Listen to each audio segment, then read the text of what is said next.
Give me your hands. Give me your hands. Give me your hands. Lala soja. Me and you say. Okay, Jawa. Me and you say. If you gallant. Me and you say. Lagos soja. You are gallant. Give me yo. Oh no no no no no no no no no.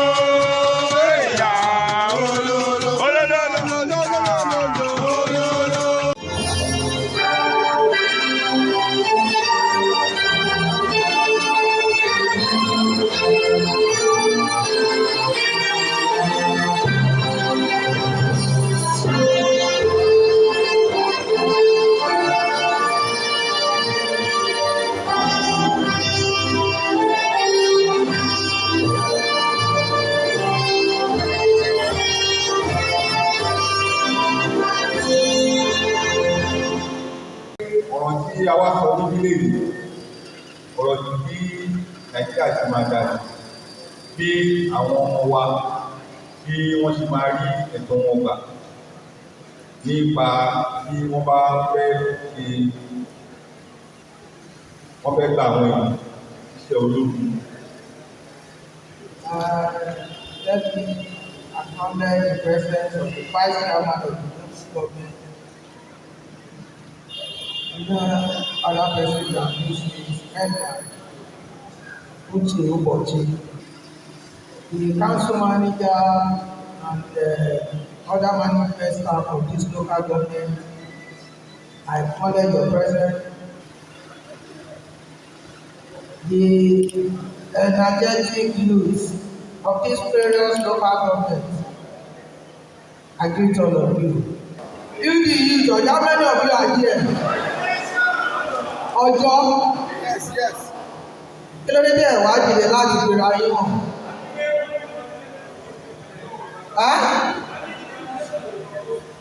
He said youth from Ọjọ́, that's what he said. He said youth from Ọjọ́. Ẹ jókòó. Because this program is purposely put in place because of you. The governor has so magnanimous of putting this type of thing. Ordinarily, yes, advert has been placed in the newspaper. Others, the armed forces have done their advert and the rest. The next thing to expect is for you people to register and do the needful to be employed into the armed forces. What else can we do? But rather to take this program to your doorstep. Come out, let people go and sensitize. Maybe all of us do not know the importance of recruitment into the armed forces. Gbogbo wa la sọ ní gbogbo ìgbà, àríṣẹ́, kò síṣẹ́, kò sí eléyìí. This is opportunity for one to gain employment into the armed forces, either the army, navy, armed forces, and the rest. Ó ṣe pàtàkì fún wa láti lè jẹ́ kí a padà sílé, kí a lọ bá gbogbo ara wa sọ̀rọ̀. Àwọn ọ̀pọ̀lọpọ̀ nínú wa ló wà ta tí ó wò wípé báwo lélẹ́yìí ṣe ríṣẹ́ sí bíbáyìí, báwo lélẹ́yìí ṣe ríṣẹ́ sí bíbáyìí. Lóòótọ́ gbogbo èrò ọkàn wa ní pé tí amọ̀yàn tí a bá léèyàn a lè ríṣẹ́ sáwọn ibi tí a ń sọ yìí. Pọ̀pọ̀ fẹ́ sọ fún wa pé gbogbo ẹ̀kọ́ ni tí a ní láti mọ̀yàn àbí láti. There are so many opportunities on many places in which we can get employment through this formation. Ní ọdọọdún tí wọ́n bá ń ṣe employment, ó ní quota tí wọ́n fún each state. Each state is allocated a quota. Okay, for example, Lagos State lọ́dún yìí 500 ní Lagos Amata tó jẹ́ ọmọ Lagos State. Ọ̀tẹ́lẹ̀ tó ya gbọ́kàn lẹ́nu tó ti ya gbogbo wa lẹ́nu ní pé àwa ní rí tó ìdájì nínú nǹkan tó ń fún wa fún Lagos State pé kí wọ́n wá gbaṣẹ́. àwa máa wá yí pé àwọn ẹlòmíì á máa wá wo fíìl kọ́tà yẹn láti other state kótà tó jẹ́ àwa la ní nígbà tí wọ́n bá rí àwọn èèyàn wa àwọn ọmọ wa kí wọ́n apply fúnṣẹ́ yẹn. Ṣẹ́ni pé eléyìí ó burú jáì ó sì bà mí lọ́kàn jẹ́. Ẹ jẹ́ kí n fi tèmi ṣe example. I started the service, the local government admin as a grade level 04 clerical officer ní mo fi bẹ̀rẹ̀ school service. Títí mo fi wá dé admin officer tí mo fi ṣe kí ló máa ń pè conversion tí mo fi di admin officer tí mo fi ṣe bá tí mo ṣe for 27 years or 28 years tí mo fi ṣe sílẹ̀. If I had not taken that opportunity there when I was offered appointment as a clerical officer, probably I would not have gotten to admin officer. I have my age mate tó yẹ pé láti gbà yẹn tí wọ́n ṣiṣẹ́ tí wọ́n ọdún kan míì ni wọ́n ṣe. Ẹ jẹ́ kí á rò dáadáa wá preach this gospel pé àyè ìwà wa ọlọ́run á sì jẹ́ kí ó ṣe nírọ̀ gbogbo wa. On behalf of the entire local government, mo kí gbogbo wa. I want to welcome all of us to this important stakeholders meeting by the state government. Thank you all and God bless you. A ní pé a pè àwọn youth, a pè religious leaders àti àwọn balẹ̀. Ìdíkàyé wọn ni pé ní ayé àtijọ́ ní eré àwọn ní south west, a gbà wípé àwọn tó ń jọ ìlú ọlọ́pàá àbí sójà ni àwọn ọmọ tó wá lákìtì tí wọ́n ní kọ́kọ́ ṣe wọ́n tí wọ́n á nígbà ìyẹn. Nísìnyí wọ́n ti ṣe ètò wọ́n ti yí padà. Ìwọ tó bá jẹ́ graduate àyè wà fún ẹ. Ìwọ tó bá yẹ pé school àbílódì àbí first primary school certificate àyè wà fún ẹ láti jọ ẹ̀yìn ọlọ́pàá àti sójà. Ìdí ni ẹ̀ka yẹ kó ọmọ ènìyàn tí wọ́n bá sọ̀rọ̀ láti àwọn ìdí pàtàkì tí a láti wà pẹ̀lú ọwọ́ olóògùn tí a sọ̀rọ̀ nípa ẹ̀. Let me add to this now. To join armed forces and police is no longer writing of applications. You have to be computer literate. You apply online. Once you apply online, every other thing falls in place. You will be called upon for screening. So we are here this afternoon to appeal to you to have a change of heart. Create that interest yourself. There are many things you can gain from enrollment into the armed forces and police. So I leave the rest to our professors that we are here together. Mr. Chairman, I thank you very much for this opportunity and the ballot. Thank you very much. I am delighted to be here today. I am here on the invitation of the Ministry of Special Duties, who asked me to collaborate with the Federal Character Commission, Lagos State Office, to sensitize and enlighten the indigenous youth of Adia Lagos on the significance of enrollment into the armed forces, that is the Army, Air Force, Navy, and Police Force. This became very important as a result of constant shortfalls we often experience from indigenous of Lagos State during recruitment into the armed forces. Therefore, it is believed that this sensitization program will no doubt encourage our youth to participate more and contribute to the stability, effective security, and general development of the. What is federal character? How did it come to be? What are the roles of Federal Character Commission in the recruitment process into the armed forces and other public services in Nigeria? What is the relevance of this commission to Lagos State and Nigeria as a whole? This, among others, is what will be the basic of our enlightenment campaign today. As defined by Section 46 of 3 of 1999 Constitution, it is a unique desire of the citizens of Nigeria to promote national unity, to foster national loyalty, and give every citizen of the country a sense of belonging to the nation, notwithstanding the diversity of ethnic origin, culture, language, or religion that may exist. Permit me to say this, that every family of traditional rulers, religion leaders, community leaders engage in the practice of federal character in their day-to-day activities, without which there will be disunity, chaos, agitation, and possibly war. If you are being one-sided, and you are not giving and you are not spreading, there's no how there will not be problem. The concept of federal character is not a new phenomenon in our socio-political life. Before its introduction as an official policy, there was the concept of quota system, which was used for regulating recruitment into the armed forces in the 60s and early 70s. It was accorded constitutional recognition because of interest group agitated for its existence to the federal public service as well. Hence, it became an official state policy in the 1979 Constitution, but because there was no permanent executive body to enforce its principle, it was rendered ineffective. However, at the end of the Constitutional Conference of 1995-94, the issue of group-sidedness and the imbalances in the composition of government at all levels and in their respective agencies was revisited. At the close of the conference, it retained the constitutional provision of 1979 and also recommended the establishment of a permanent executive body called Federal Character, presently headed by an executive chairman, Dr. Biba Dankaka, with 37 commissioners from the 36 states of the Federation, including the Federal Capital Territory, Abuja, as member of.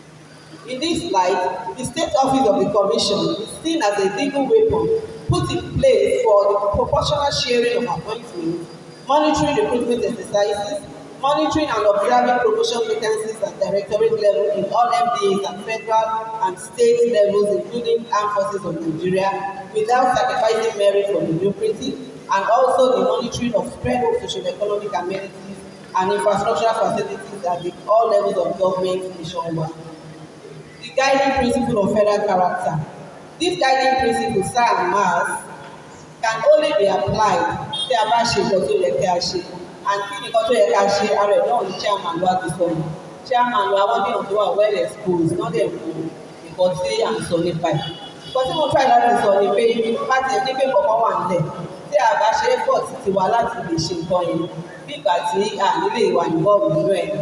Òun náà ni àwọn Yorùbá máa ń ní pé àìsí níbẹ̀ òun ni àìbá wọn dá sí. So láti ilẹ̀ náà ló yẹ ká ti máa dá sí. So the guiding principle náà lọ báyìí pé the Federal Character Commission guiding principle is a yardstick, parameter, modality, scheme, barometer and framework for the implementation of federal character policy. This includes the distribution formulae, recruitment guidelines, method and strategies as well as other prescribed modalities for implementation. In consonance with the provision of the Constitution and the Act, the Commission worked out the formulae for the distribution of all cadre of posts in the civil service of the Federation, state and local government areas. Application of the formulae at the national level. At the national level, the unit of representation is the state or zone, depending on the number of available positions to be distributed. The indigents of a state of a federation shall constitute not less than 2.5% or more than 3% of the available vacancies and 1% to the federal capital territory. In the case of junior staff, not less than 75% of the junior staff shall be recruited from the catchment area. When the numbers of available positions is not sufficient to go around the 36 states of the federation and the FCT, they shall be shared among the 6 geopolitical zones, such that indigents of a particular school shall not constitute less than 50% or more than it. In Lagos State with 20 local governments constitutionally recognized, the range of distribution is 4% and 6%, lower and upper limit from any local government area council.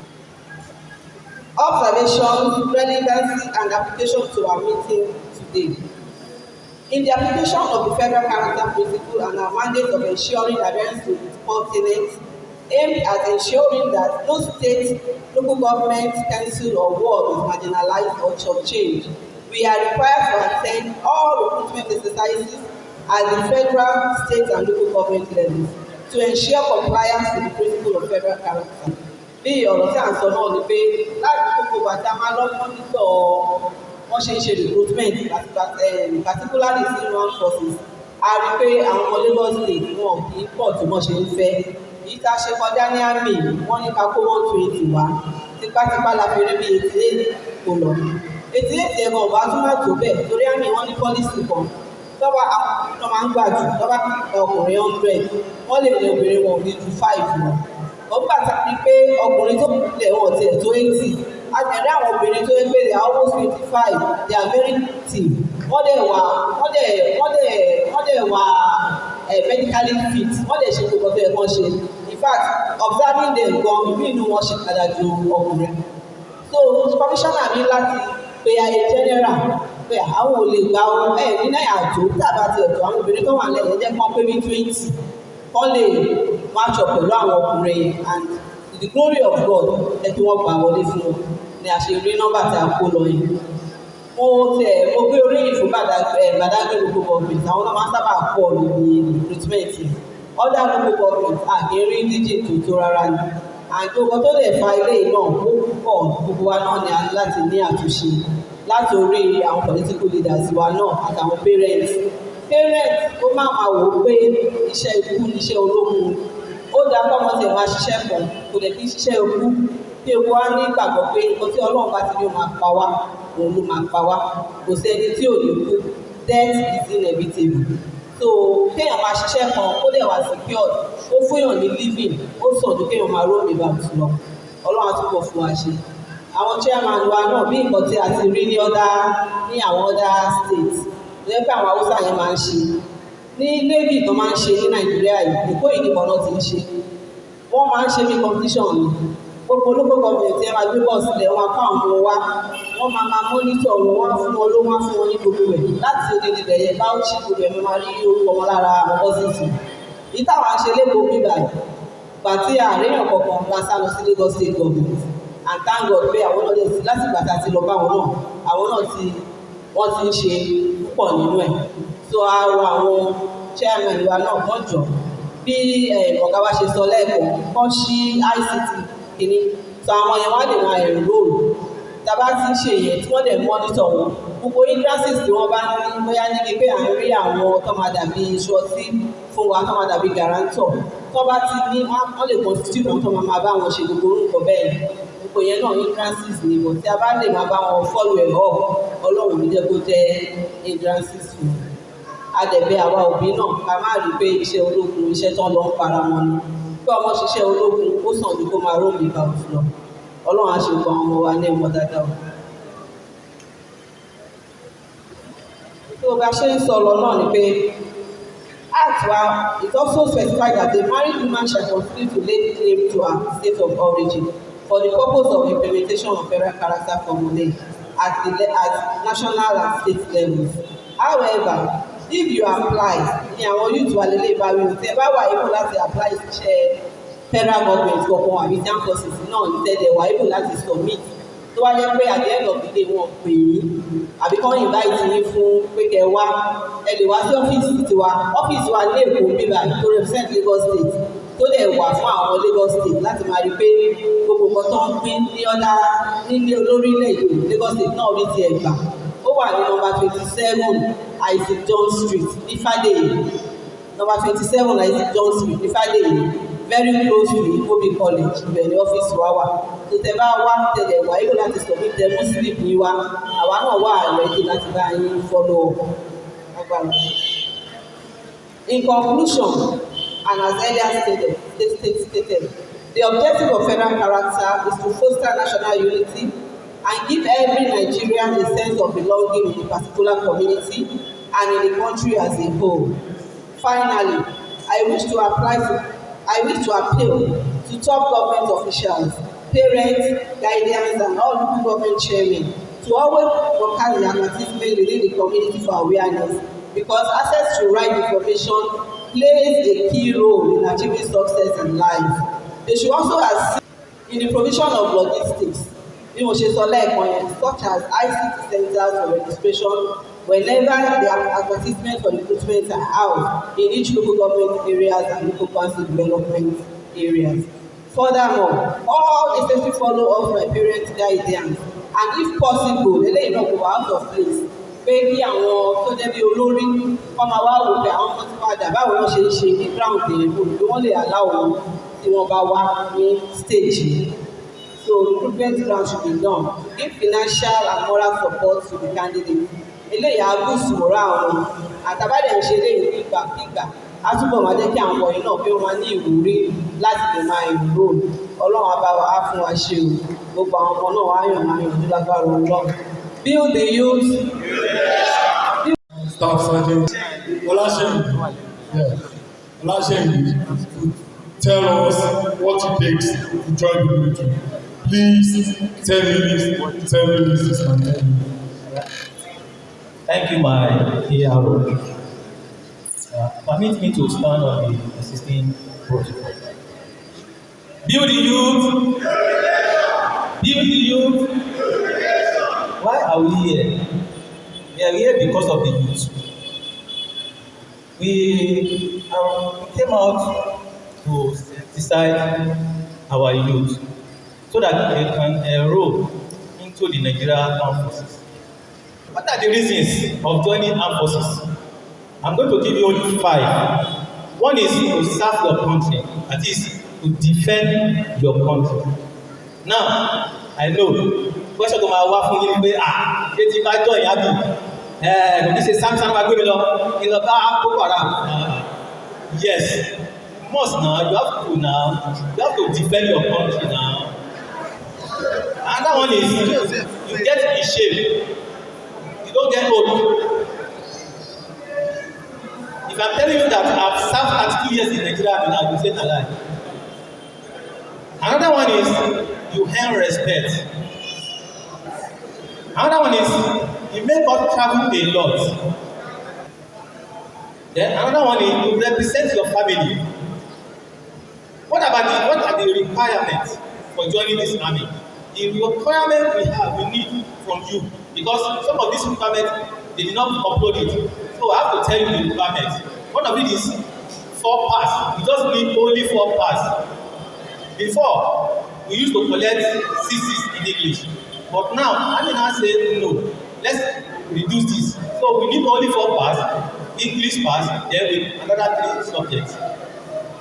Then another one is BVN. You must have BVN from bank.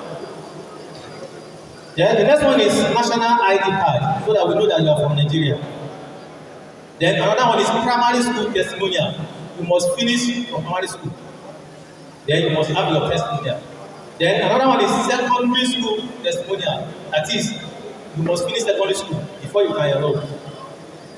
Birth certificate or age declaration. Then another one is letter from Oba or Bale to identify you. Then letter from local government, that is citizenship letter. The other one is trade test. This trade test is for people that have handwork. If you have your mechanic, carpenter, tailor, medical, or anything, then you must have trade test before you apply. Then your original certificate from WAEC, NECO, NAPTEP, or GC, anyone. Then the height for male is 1.68. While the height for female is 1.62. Then the age. In this category, we have non-trace and trace men. The non-trace people is from 18 to 22 years old. While the trace people is from 22 to 26 years old. Then, if you want to join these armed forces, you must what? You must medically fit. Then some people, they usually draw tattoo on their body. We don't need you. Well, I would like to invite somebody from NDLEA, Mrs. Titi Lokwe Ogunluri, please. I have 10 minutes for you, madam. Please, 10 minutes is 10 minutes. Thank you, Pierre. The chairman of the local government permits me to start the existing protocol. Ẹ káàsán nílé o, ẹ káàsán ẹ̀yin bàbá ẹ̀yin màmá mi o, ẹ̀yin àbúrò mi sórí yín wà bẹ́ẹ̀. àbúté ẹ̀rọ pẹ̀lú olórí. Chairman, I want to say a big thank you because we are getting your support for time past. I've been looking forward to meet with you, but today we have met. And madam, you are doing a great job too because last time I met you here too. Well done, madam. All right, let's move to the legal thing we have come here this afternoon. We have come to talk about drug abuse and its consequence. What we are saying this afternoon, like I do say, if we say we don't know the consequence of drug abuse in the life, we do know. But the truth of the matter, ignorance is a disease, it's a sickness on its own. And that is why we have come this afternoon to enlighten you on what even drugs. Drugs. What is drugs? Somebody might say it's paracetamol, it's Panadol, it's malaria, whatever. It's much more than that. National Drug Enforcement Agency, we have two mandates.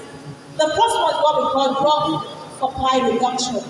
When we say drug supply reduction, what do I mean? It means you see our officers to make what? They go and make arrests and seizure of the drug in our circulation. Then the second mandate is what we call demand reduction. What do we do here? We go to every groups and rallies where we have what human beings to sensitize them on what dangerous negative drug abuse. And that is why we have come to do this afternoon. I will start by defining what is drug.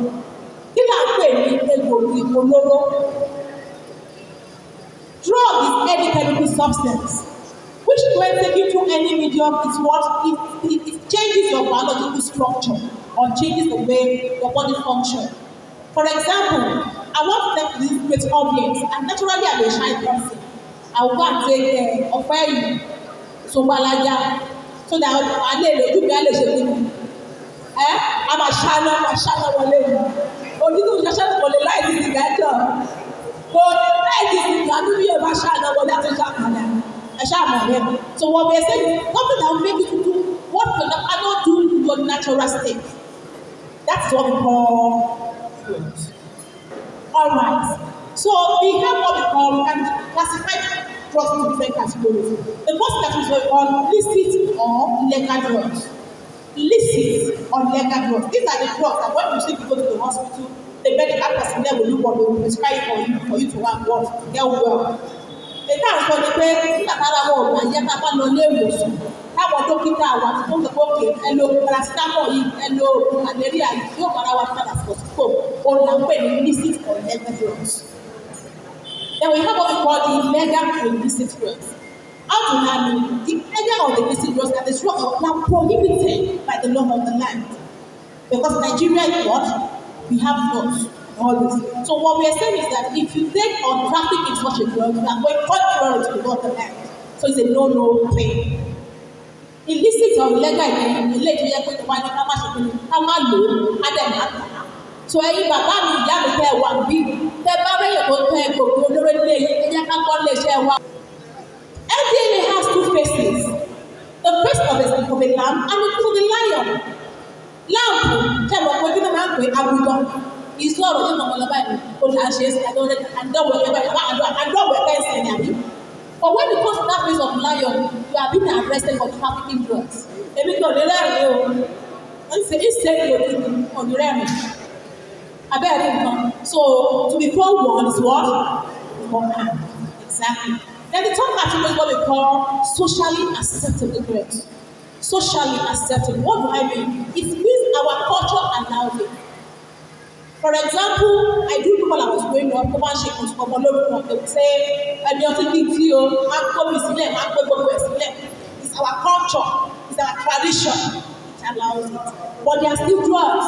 Some of us tell them, you know that cola is a drug. It's a drug. Hello?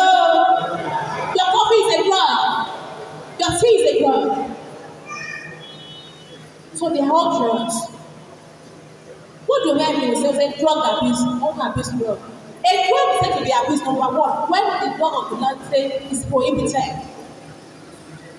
Number one. Number two, when it's not medically necessary, you are taking that drug, you are abusing that drug.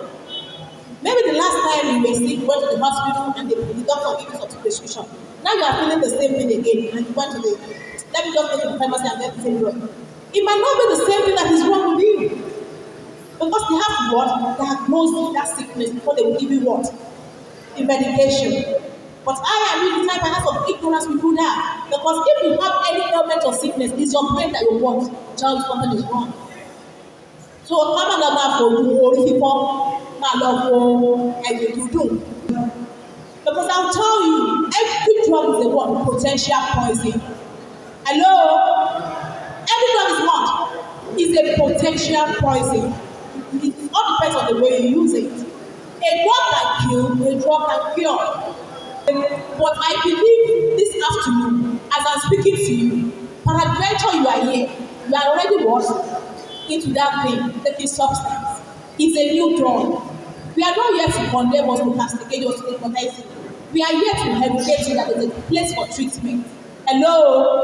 There's a what? Place for treatment. All over the federation of our offices, there's a place for counseling and rehabilitation. But we are begging that don't even start, because when you start, addiction is not easy. It's not easy. In the school of rehabilitation, we do say something that relapse is part of rehabilitation. I'll give an example. Look at the case of Majen Fashe. Asha Majen Fashe, Asha Mone. And you guys, if you buy me, Majen Fashe, send that the way. Only a one bed by the one level. But when the issue of drugs crept into his mind, he thought they were vegetarian. And some guy, there's no people that will see that guy that will not work on that guy. Check up around him. The guy is stand well, but when drugs came into his life, he thought to what? Vegetable, and now it's gone. So we're encouraging you, our mothers, our fathers, please let us go back to drawing board. Because this is not the way we are brought up, all of us. We were raised by community. But how do we train our children this day?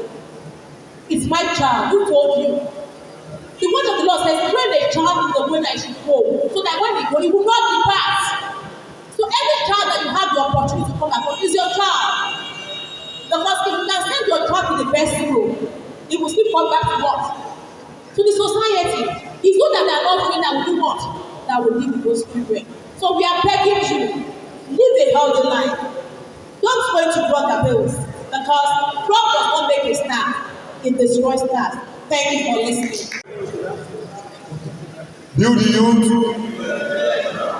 I understand that. Ìgbà tí wọ́n ń sọ̀rọ̀ lọ, àwa kọ̀ọ̀kan máa ní ìbéèrè láti béèrè. Ẹ jọ̀ọ́, ẹ̀yin tẹ́ bá ní ìbéèrè láti béèrè, ẹ jọ̀ọ́, ẹ bọ́ síta. Wàá sọ orúkọ ẹ, wàá sọ local government tó ti wá wà ní ẹ̀ béèrè. Sharp sharp.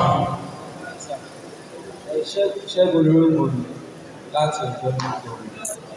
Ẹ̀sán mo fẹ́ bèrè ọmọ wọ́n ní ìbéèrè pé ṣàǹfààní kọ̀ọ̀kan wà pẹ̀lú àti pé ẹlẹ́ẹ̀kejì èèyàn bíi tèmi mo ti gba fọ́ọ̀mù àmì bíi ẹ̀mẹ́rin láti 75 minutes ni mo ti gbà ló gba ọwọ́ 78 year 2015. Bí nǹkan tó máa ń já mi kí o mọ àwọn ní pé IT of which I have seen soldiers on my IT mo ti ní lábá pa sí ní IT ẹjọ́ ṣé àǹfààní kọ̀ọ̀kan wà nínú pé bá máa tún lọ gbà jẹ́ kíláàsì pàpọ̀ gbogbo nǹkan tó ní ìlú orí àbọ̀dù ìpanu táwọn olùwàṣẹ ọjọ́ pípọ̀. Comrade Fasasi Abed Babatunde, Coordinator National Health Council of Nigeria Ibadan branch. Inú mi dùn kan fún ètò tí ìjọba gbé kalẹ̀. Lálákọ̀ọ́kọ́ máa dúpẹ́ lọ́wọ́ gómìnà wa, His Excellency Babájídé Olúṣọlá Sanwó-Olú fún ètò yìí, because it is very, very important. I think constant reorientation is crucial. If we have had it this way before now, perhaps those of us that are interested would have, taken further steps from here. So just like I've said, that is one. Then secondly is, I think there is need for adequate information dissemination. Information is power. Throughout the recruitment exercise, we need to be informed.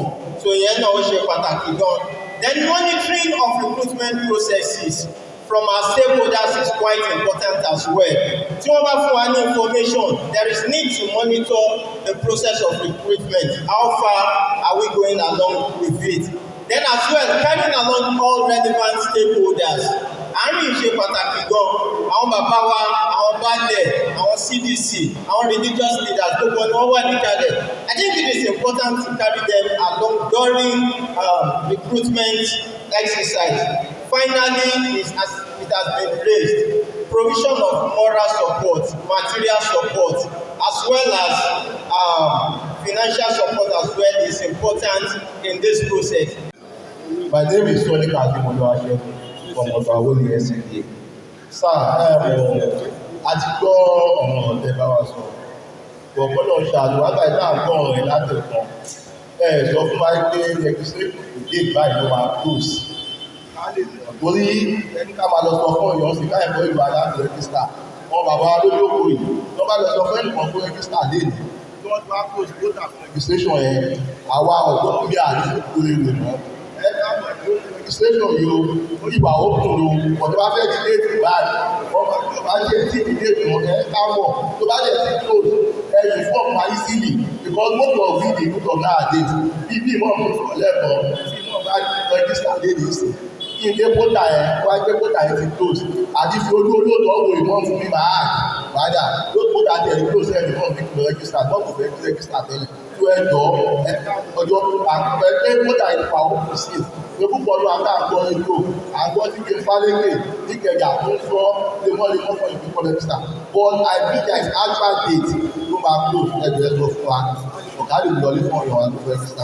Orúkọ tèmi ni lórí ìsàlẹ̀ nǹkan tí mo fẹ́ sọ wọ́n ti sọ èyí tó pọ̀ jù mí ṣùgbọ́n àwọn nǹkan kan tó ti ń ṣẹlẹ̀ tẹ́lẹ̀tẹ́lẹ̀ ó yẹ kí àwọn elétò yìí kí wọ́n mójútó nítorí ọ̀rọ̀ pé ẹni báwọn ọmọ wa gbàṣẹ ológun ìgbà táwọn ọmọ yìí bá gbà fọ́ọ̀mù tán pé gbogbo nǹkan tó yẹ kó ṣe tọ́ba kó wọn dé dídán kó wọn lọ wá dáhùn padà wọ́n ní wọ́n ní àwọn kan tí àwọn líìsì kan ti dé láti Àbújá ó ti supersede líìsì tó wà lọ àwọn tí ó wà ńlẹ̀ tó gbogbo eléyìí ló fà táwọn ọmọ yẹn ṣe padà sẹ́yìn ìṣe pé àrà àwọn ọmọ tó fẹ́ tó bá jẹ́ pé gbogbo àrà ìṣe gbogbo àrà àwọn èèyàn náà dúró láti protect the integrity Nàìjíríà ṣùgbọ́n nígbà tí wọ́n bá ṣe gbogbo wàhálà yìí kò sí ẹni tó fún wọn ní fọ́ọ̀mù kan wọ́n débi tán lọ wọn pa wọ́n ní àwọn ló máa gbé wọn gbà àwọn ọmọ yìí padà wálé láì sí ẹnì kankan láì sí ìrànlọ́wọ́ lọ́wọ́ ẹnì kankan ṣùgbọ́n ìgbà tí ẹni ìjọba Èkó ti fọwọ́ sí ìsìn láti máa mú wọn gbogbo àwọn ọmọ ọlọ́mọ tí wọ́n bá ti mú kí wọ́n di pé àwọn tẹ̀lé wọn débi tán ti fẹ́ ṣe wọ́n sì lérò pé wọ́n wọbẹ̀ lójú wọn bí ó bá síbẹ̀ wọ́n bá ṣe lọ wá tó ní kó máa padà bọ̀ wálé Ọlọ́run á fún wa ṣe. Ṣé rí àṣìṣe tí ẹ̀yin ọ̀dọ́ máa ń ṣe ó pọ̀ pọ̀?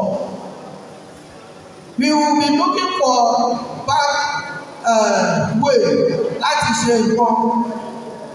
Wọ́n ti jẹ́ kí á mọ̀ yìí pé ọmọ ìlú ni tí ò bá jọ mọ̀ sọ pé ọmọ bíbí báyìí ni you can go to your liaison office in Lagos State go and collect indigenous letter you will be given an indigenous letter as a indigene of that state from your liaison office tí o bá jẹ́ ọmọ ọ̀dọ́ gba lẹ́tà tí o bá wá jẹ́ ọmọ ọ̀dọ́ kí ló dé tó tọ̀ lọ gbé bẹ́ẹ̀ nìkan kí ló dé tí ò lọ síbi tí o lọ kí wọ́n bá ẹ sáàyè lẹ́tà ẹ̀ ní lóòótọ́ kí wọ́n sì sáàyè ní the appropriate person kó sáàyè àwa máa wá lọ kiri mo kàn fẹ́ ẹ̀láìtì wa lórí eléyìí àwọn nǹkan kéékèèké tó ń já wa nìyẹn àwa sọ pé a ti lọ lẹ́ẹ̀mejì ẹ̀mẹ́ta ẹlòmíì nínú wa kò ní ṣe àwọn nǹkan tí ó yẹ kí ó ṣe gẹ́gẹ́ bí àwọn nǹkan tí wọ́n ti kà á lẹ̀ lẹ́ẹ̀kan ẹ jọ̀ọ́ eléyìí ó ṣe pàtàkì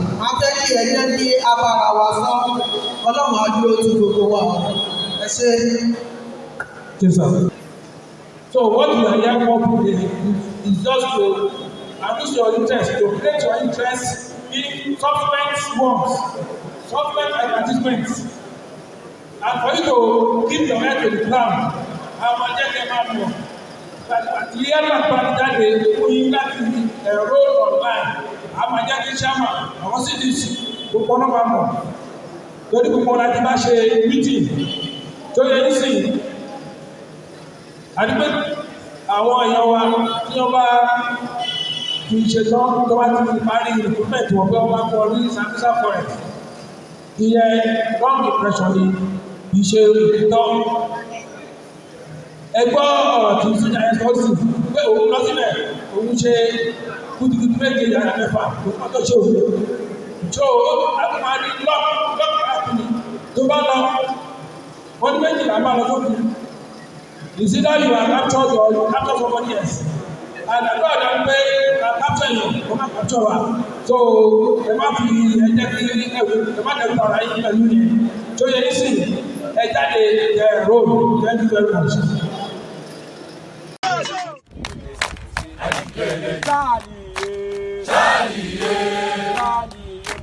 Charlie, mama. Don't be afraid, oh. Don't be afraid, oh. God is power, sir. God is power, sir. Before man, before man, now you dey find trouble. Before Sanction down!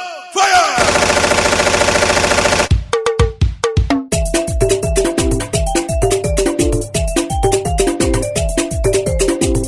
Today, tomorrow no more. If I die today, I will die no more.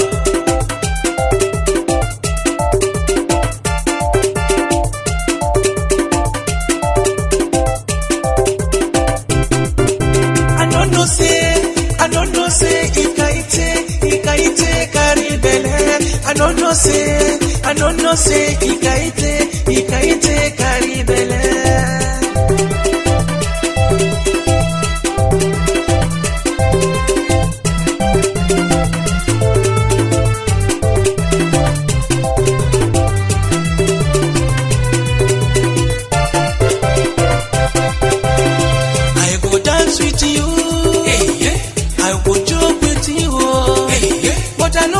She on cherry. I go make you happy, no going back, no going back. Open the chamber, pata pata.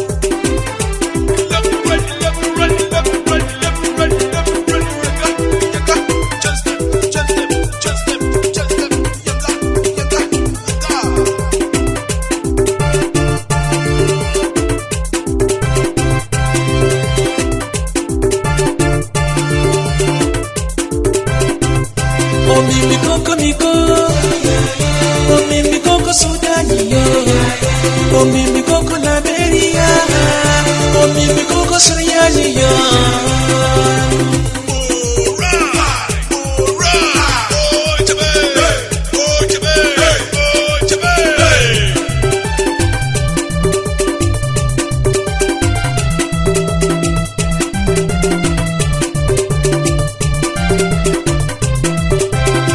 Mama no dey oh, Papa no dey oh. If you want to fire me, make I die. I will never